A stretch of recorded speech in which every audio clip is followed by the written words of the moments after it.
નંદ ભગવાનની જય. બ્રહ્માનંદમ પરમ સુખદમ કેવલમ જ્ઞાનમૂર્તિ દ્વંદ્વાતીતમ ગગન સદસમ તત્વમસ્યાદિલક્ષમ એકમ નિત્યં વિમલમચલમ સર્વદી સાક્ષીભૂતમ ભાવાતીતમ ત્રિગુણરહિતમ સદ્ગુરુ તં નમામિ. સદ્ગુરુ દેવ કી જય. બ્રહ્મ સત્ય અને જગત એ સત્ય. તો એવું જગત સત્ય ક્યારે લાગે છે? અજ્ઞાનના કારણે જગત સત્ય લાગે છે. અને જ્યાં સુધી અજ્ઞાનનો પડદો હોય છે અને પોતાનું સ્પષ્ટ દર્શન થતું નથી ત્યાં સુધી બધો સ્વાર્થ આપણો જગતની એટલે કે સૃષ્ટિ તરફનો સ્વાર્થ હોય છે. તાત્પર્ય સૃષ્ટિમાંથી આનંદ ને મજા મળશે એવી ભ્રાંતિથી સૃષ્ટિમાં અને સૃષ્ટિના પદાર્થોમાં ઇન્દ્રિયો પણ સૃષ્ટિમાં આવી ગઈ, એના ભોગ પણ સૃષ્ટિમાં આવી ગયા. તો આ ઇન્દ્રિયજન્ય સુખ તરફ વધારે લક્ષ રહે છે. કેમ કે ભ્રાંતિ છે એમાંથી આપણને સુખ ને આનંદ મળશે. તો સૃષ્ટિમાં સ્વાર્થ એ હકીકતમાં કોઈ જરૂર નથી, પણ જ્ઞાનની અવસ્થામાં જવું હોય તો સૃષ્ટિનો સર્જક જે છે એના ઉપર પ્રેમ થવો જોઈએ. આ તો સૃષ્ટિના પદાર્થો ઉપર પ્રેમ હોય છે ત્યાં સુધી અજ્ઞાનનો પડદો હટ્યા વગર થતો નથી એનું નિવારણ. તો સૃષ્ટિનો સર્જક એમાં જો આપણો મુખ્ય હેતુ બને એમાં પ્રેમ આપણો થાય અને નક્કી એ જ રીતે કરવું છે એમ થાય. આત્મખોજ જ એ જ મુખ્ય વિષય છે, બીજો કોઈ વિષય ના રહે. તો જ્યારે જ્યારે ભૂલથી પણ સૃષ્ટિમાં જવાનું થાય છે, જગતના વિષયોમાં ભટકવાનું થાય છે, તો એમાંથી વિવાદ ટાળવાનું ચાલુ થઈ જાય, ટળવાનું. બે જણ કામ કરે અને ખખડાટ થાય, ગમો થાય તો બધું લેટ ગો ચાલે. ક્યારે ચાલુ થાય કે આપણો પ્રેમ સૃષ્ટિના સર્જકમાં હોય, મુખ્ય લક્ષ્ય એ હોય તો વિવાદો બધા મટી જાય. વિવાદો કરવાનું કારણ શું છે કે સૃષ્ટિ અને જગત સત્ય લાગે છે. અને હું જેને કહીએ છીએ તે હું સૃષ્ટિમાંથી જગતમાંથી સુખ ગોતવાનો એને ભાવ હોય છે. અને એ મોટું ભ્રાંતિ છે. મુખ્ય ભ્રાંતિ કઈ છે કે સૃષ્ટિના સર્જકમાં પ્રેમ ન હોવો અને સંસારના પદાર્થોમાં પ્રેમ થવો. હવે જે જાણવામાં નથી આવતું અને એના બદલે બીજું જણાય છે તે અજ્ઞાન. દોરડી જાણી નહીં અને સાપ જાણી લીધો તો એ અજ્ઞાન. ભગવાનને જાણ્યા વગર એમાંથી ઉત્પન્ન થયેલું જગત જાણી શકાય નહીં. હકીકતમાં યથાર્થ રીતે પોતાના સ્વરૂપનું જ્ઞાન થાય તો જ જગતને જાણી શકાય. હવે પોતે આત્માને જાણવા જતા, પોતાને જાણવા જતા પોતે જગત કે બીજું કે ત્રીજું કાંઈ દ્વૈત રહેશે નહીં. જ્યારે પરમાત્માને આત્મ તત્વની ઓળખ કરવા જઈએ છીએ તો પોતે નથી રહેતો, જગતે નથી રહેતો અને બીજું ત્રીજું કાંઈ રહેતું નથી. મતલબ કે દ્વૈતો બધા ખલાસ થઈ જાય છે. દ્વૈત બધી પ્રકારના ખલાસ થાય છે. તો એ ક્યાં થાય છે? વૃત્તિ દ્વૈતને ઊભી કરતી હતી. વૃત્તિ તો જેમ એક દર્પણ છે, દર્પણની અંદર આપણે સામે આવીએ છીએ તો આપણું મોઢું અને દર્પણ બે થાય છે. અને દર્પણમાં ઝીલાયેલું પ્રતિબિંબ ત્રણ થઈ જાય છે. આપણે પોતે આપણું પ્રતિબિંબ અને દર્પણ. હવે અહીંયા આપણે પોતે જે જ્ઞાન તત્વ છે, જ્ઞાન પ્રાપ્તિ કરવાની છે, એમાં પોતે જણાતો નથી, અને વૃત્તિમાં રહેલું દર્પણ એટલે કે આભાસ, દર્પણ અને વૃત્તિ, પ્રતિબિંબ અને વૃત્તિ બે જ જણાય છે.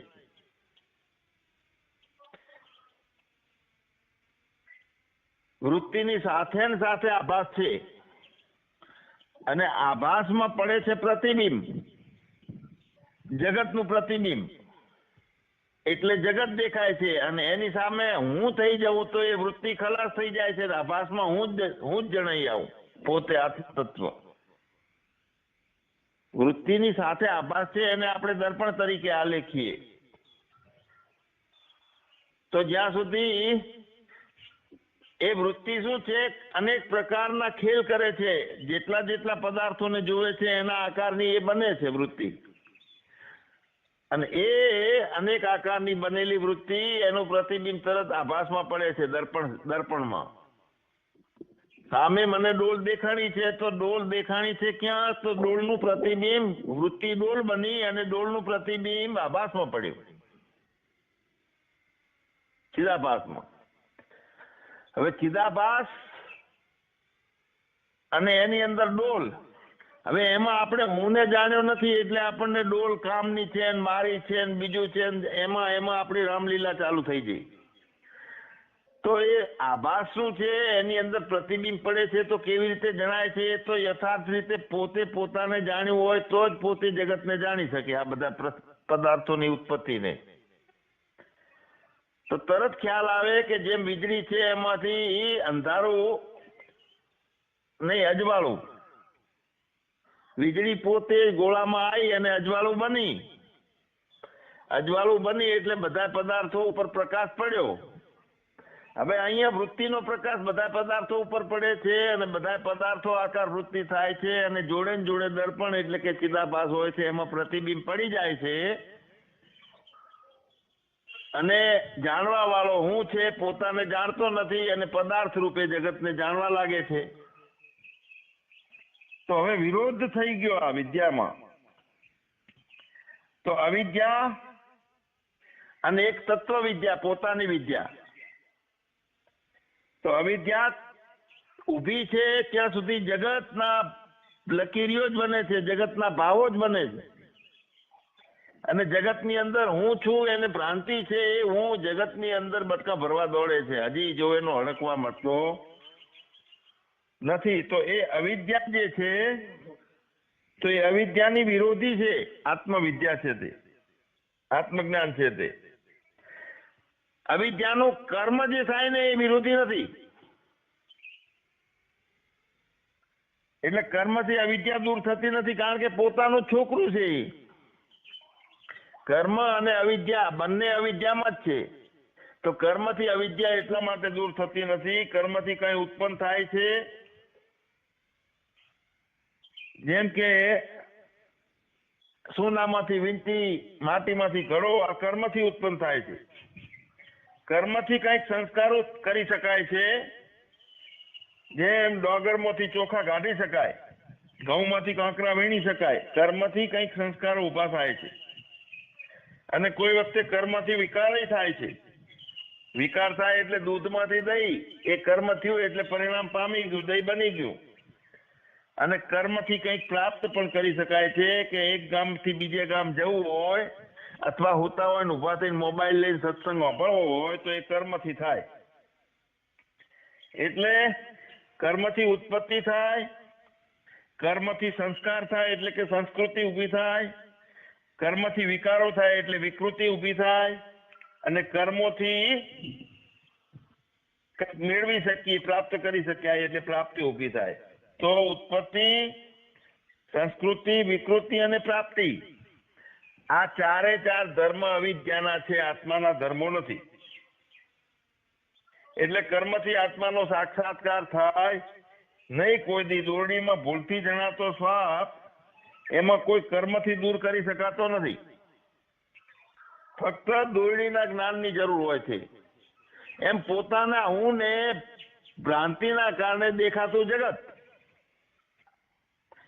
તો ભ્રાંતિ છે ને છે પોતાને નથી જાણ્યું, જગતને સાચું માન્યું, આ ભ્રાંતિ. તો એ જગતને દૂર કરવું છે તો કોઈ કર્મથી થાય નહીં. ભ્રાંતિ દૂર કરવી એટલે કે પોતાને નથી જાણતો એને જાણવું, અને જગત જણાય છે એ બાદ થવું. સત્ય ના રહેવું જગત સત્ય ના રહે અને પોતે જાણી લે. એટલે જેમ દોરડીના જ્ઞાનથી સાપની ભ્રાંતિ દૂર થાય છે, એમ જગતની ભ્રાંતિ પોતાના આત્માના જ્ઞાનથી થાય છે. એમ ભગવાનના બદલે દેખાતું આ જગત અને જગતને બદલે ભગવાન જોવા માટે જ્ઞાનની જરૂર છે. તે જ્ઞાન ક્યાં મળે, કઈ દુકાને મળે, કેટલા રૂપિયાનું મળે? કર્મોથી મળે, પુણ્યથી મળે? ના. ન કર્મણા ન પ્રજયા ન ધનેના કેવલ્ય ત્યાગે ન કે અમૃતત્વ માનસુ. શેનો ત્યાગ? જગત ઉભું કરી અને જગતની પાછળ પડ્યા છીએ તો જગત બાદ થઈ જાય, જગતનો ત્યાગ થઈ જાય, અને એને પ્રાપ્તિ કરવા વાળો અવિદ્યા વાળા હું નો ત્યાગ કરવાનો છે. તો દોરડીનું જે જ્ઞાન છે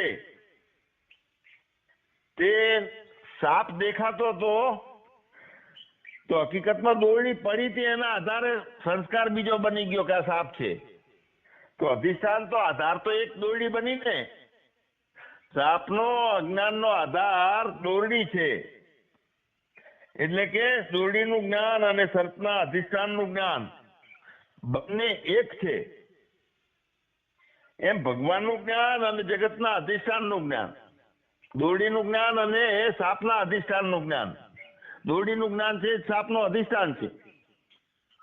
એમ ભગવાનનું જ્ઞાન છે, આત્માનું જ્ઞાન છે અને જગતના અધિષ્ઠાનનું જ્ઞાન બંને એક છે. ફક્ત ને ફક્ત વચ્ચે અવિદ્યાનો પડદો પડ્યો છે. તો આવરણ ભંગ વૃત્તિ, આવરણ ભંગ કરવા વાળી વૃત્તિ, એ વૃત્તિથી થાય. તો દોરડીના આકાર જેવા આકાર વાળી અંતઃકરણની વૃત્તિ થી દોરડીથી જુદું પડેલું ચેતન, અને એ ચેતનના આવરણનો ભંગ થાય અને વૃત્તિમાં જે ચિદાભાસ રહેલો છે એનાથી દોરડીનો પ્રકાશ થાય છે.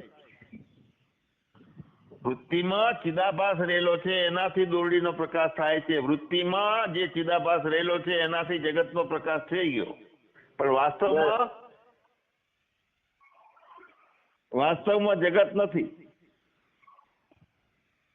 તો હવે અહીંયા આપણે પોતાના જ્ઞાન માટે તો બ્રહ્માકાર વૃત્તિથી બ્રહ્મ ઉપરનું આવરણ દૂર થાય, પડદો હટે બ્રહ્માકાર વૃત્તિથી.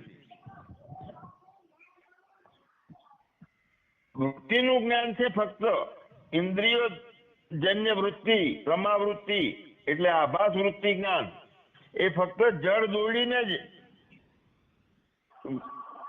જાણે છે એવું નથી, પણ અધિષ્ઠાનને પણ પોતે પડદો પણ એ બનાવે છે. અવિદ્યાની વૃત્તિ, આભાસ વૃત્તિ છે તે જ અવિદ્યાની વૃત્તિ છે. તો આભાસ વૃત્તિ જ્ઞાનનો ફક્ત જળ દોરડીથી જ વિષય નથી, પણ અધિષ્ઠાન ચેતન સાથે દોરડી એ સાભાસ વૃત્તિ જ્ઞાનનો વિષય છે. આભાસ સાથેની વૃત્તિ જ્ઞાન છે એ ચેતનને ઢાંકે છે.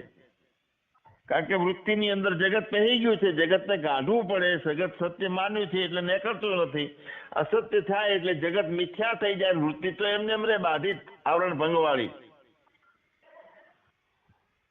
તો એ વૃત્તિ જ્ઞાન છે, એ જ વૃત્તિ જ્ઞાનમાં જગત બાદ થઈ ગયેલું હોય તો એ જ વૃત્તિનું જ્ઞાન બ્રહ્મના જ્ઞાન કરે છે, બ્રહ્મને વિષય કરે છે. એટલે વૃત્તિ જ્ઞાનનો વિષય પણ બ્રહ્મ છે. દોરડી ની ઉપાધિનું એક ચેતન છે જે આભાસ, કે જે આભાસને આધારે દોરડી છે, અને દોરડી એ આભાસમાં જ પ્રતીત થાય છે. એમાં એનો પ્રકાશ પ્રતિબિંબ પડે છે દોરડીનો આભાસમાં. તો એ દોરડીની ઉપાધિ વાળું ચેતન છે. તો એક છે દોરડીની ઉપાધિ વાળું ચેતન અને વૃત્તિની ઉપાધિ વાળું ચેતન. એટલે શુદ્ધે શુદ્ધ સત્વના પ્રભાવ વાળો ચિદાભાસ અને સામાન્ય ચેતન બંને એક થાય છે ત્યારે આત્માનું જ્ઞાન થાય. અને પદાર્થોનું જ્ઞાન એવી રીતે થાય છે જે પદાર્થના ઉપાધિ વાળું ચેતન અને વૃત્તિની ઉપાધિ વાળું ચેતન, એ બંને એક થાય છે, તત થાય છે, એટલે જગતનું જ્ઞાન થાય છે.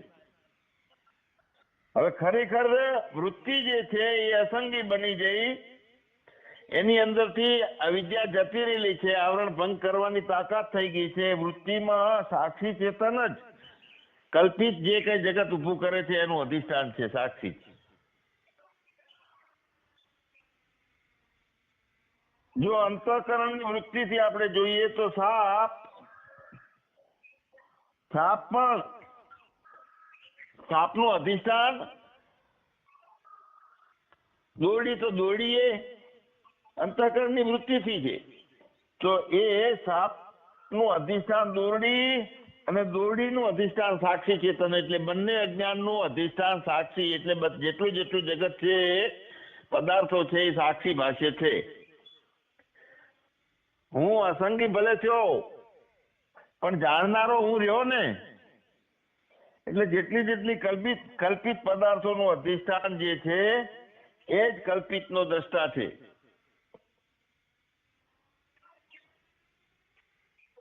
સાપ જ્યારે નથી જણાતો, અભાવ થઈ ગયો, તો એની સાથે તરત સાપના જ્ઞાનનો અભાવ થઈ જાય છે. વૃત્તિથી સાપનો અભાવ થઈ ગયો, કારણ કે દોરડીએ ચાલી લીધી વૃત્તિને. વૃત્તિએ દોરડીને ચાલી, વૃત્તિએ સાપને છોડી દીધો. તો વૃત્તિ જેને ચાલે છે તો એ પદાર્થનો પ્રભાવ કરે છે ને એનું જ્ઞાન ઉભું કરે છે. અને વૃત્તિ જેને છોડી દે છે તો એ પદાર્થને અભાવ થઈ જાય છે અને એનું જ્ઞાનનો અભાવ થઈ જાય છે. તો અહીંયા જીવ અને જગત બંનેના અભાવથી જીવ જગતના જ્ઞાનનો પણ અભાવ થઈ જાય છે. જીવ અને જગત બંને મિથ્યા થઈ ગયા, કલ્પિત થઈ ગયા. આત્માના જ્ઞાનથી જાણી લીધું કે આ તો ભ્રાંતિ હતી, જોઈ જોઈને અભડીને એમાં પ્રેમ કરી નાખ્યો તો જગતમાં. તો જેવો જીવ અને જગતનો અભાવ થાય તો જીવ અને જગતના જ્ઞાન, જીવ અને જગતનું જ્ઞાન એટલે શું? અવિદ્યા સર્જિત જ્ઞાન, ઇન્દ્રિય જ્ઞાન. તો જીવ જગતના જ્ઞાનનો પણ અભાવ થઈ જાય. તો વિષયોમાં એ વિષયોના જ્ઞાનનો અભાવ કરવા માટે ઘણી વખત આપણને શાસ્ત્રો સંતો કહે છે કે વિષયમાં દોષ દ્રષ્ટિ કરો. તો દોષ દ્રષ્ટિ એમાં થાય ખરી, પણ કોઈ વખતે પાછી એમાં વિષયમાં ગુણ દ્રષ્ટિ એ પાછી આવીને ઉભી રહે છે. જે વિષયને છોડવો છે તો દોષ દ્રષ્ટિ ચાલુ કરીએ તો ગુણ દ્રષ્ટિ કોઈક વખત આવી જાય. તો જેમ દોરડીમાં સાપ મિથ્યા છે એમ વિષયોમાં મિથ્યા દ્રષ્ટિ કરવાની છે, દોષ દ્રષ્ટિ નહીં. એ તો થીગડા મારવાની વાત કરી. વિષયોમાં દોષ દ્રષ્ટિ કરો એટલે ટેમ્પરરી. તો એ તો જયારે રજોગુણ તમોગુણનો પ્રભાવ વધશે એટલે વિષયોમાં દોષ દ્રષ્ટિના બદલે પાછી ગુણ દ્રષ્ટિ ચાલુ થશે. તો જેટલું જેટલું જણાય છે, જેટલું આભાસની અંદર છે, આભાસ ભાષ્ય છે બધું, એ બધામાં મિથ્યા દ્રષ્ટિ થવી જોઈએ. અને એટલા માટે આ વિચારણા કરવાની, વેદાંતને સમજવાનું. થોડીક વેદાંતની ભાષાઓને આપણે હળવી કરી નાખી લઈએ છીએ એટલે સમજી શકાય છે, પણ વેદાંતની જે ભાષા છે એને સમજવાની કોશિશ હોય, એનો પરિચય હોય તો વેદાંત બિલકુલ અઘરું નથી લાગતું સમજવું. આ કેવું છે કે શાનમાં સમજવાના વિષયો છે વેદાંતના. જેમ સાસુ એમ કે ઘઉં વીણી નાખ, એટલે વહુ છે એ ઘઉં નથી વેણતી, કાંકરા વેણે છે. પણ લક્ષાર્થ શું છે એનો? ઘઉંને ચોખા કરવાનો મુખ્ય લક્ષાર્થ છે. એમાં કચરું કે કાંકરા કઈ ના રહેવું જોઈએ. તો ભાષા તો એ વાપરી કે ઘઉં વીણી નાખ, પણ એની સાથે બધી વાત ભેગી સમજાઈ જાય છે કે કોકરા ચોખા કરવાના છે, એમાં જીવડું હોય તો વેણવાનું છે, કચરો વેણવાનો છે, ઘઉં જ વીણવાના નથી, કોકરા બધું વેણી કાઢવાનું છે. એમ આ વેદાંતના વિષયને, વેદાંતના શબ્દોનો પરિચય આપણને થાય. તો હવે મુખ્ય વાત રહી કે અવિદ્યાની નિવૃત્તિ. તો અવિદ્યા જણાય તો અવિદ્યાની નિવૃત્તિ થાય. અવિદ્યાને યથાર્થ રીતે જાણવી કેવી રીતે, તો બુદ્ધિ વૃત્તિની અંદર વિવેક પૂર્ણ જાગૃત થયેલો હોય, આત્મ તત્વ શું છે એનો વિવેક બુદ્ધિમાં હોય તો જળનો વિવેક કરી શકે એ બુદ્ધિ. ફસાયેલી બુદ્ધિ છે એ જગતને જાણી શકતી નથી જેમ છે એમ, અને જેને જગતને જેમ છે એમ નથી જાણ્યું એટલે તો જગતમાં બટકા ભરે છે બધાય. જેમ છે એમ જાણવું એટલે કઈ બન્યું નથી, ખાલી વૃત્તિથી ઊભું કરેલું છે આપણે, એની અંદર પ્રેમ દાખલ કર્યો, આપણે સદભાવ કર્યો એટલે જગત જણાવવા લાગ્યું, તો એ જગત ખોટું છે. તો ઉપનિષદ, બ્રહ્મસૂત્ર અને ગીતા આ બધાના સિદ્ધાંતોનો આપણે મૂળ વિચાર કરીએ તો એક વાત છે કે અજ્ઞાનની નિવૃત્તિ, પોતાના પ્રકાશ, અંધારું ક્યારે જાય, અજવાળા વગર જાય નહીં નહીં ને નહીં. એમ પોતાનું આત્મ તત્વનું જ્ઞાન, તો આત્માનું જ્ઞાન યથાર્થ પોતાને પોતે જ આત્મા હોવા છતાં બધાને ભ્રાંતિ હજુ રહે છે ને કે મને હું બરોબર જાણું છું કે નહીં. તો શું છે કે વ્યાપક રીતે પણ પોતાને નથી જાણવાનો, એ પણ ભલે શરૂઆતમાં જાણે, અસંગી તરીકે પણ નહીં, સ્થિર તરીકે પણ નહીં, શાંત તરીકે પણ નહીં, સત્યમ જ્ઞાનમ અનંતમ બ્રહ્મ, એટલે અનંત તરીકે અને સત્ય તરીકે વચ્ચે ચેતન છે જ્ઞાન. તો વચ્ચે જે ચેતન છે જ્ઞાન રૂપા છે તે સત્યને જાણે અને અનંતને જાણે. હવે એને સત્યને જાણી અને અનંતને જાણી અને પછી પોતાને જાણે તો નથી કઈ સત્ય કે નથી અનંત.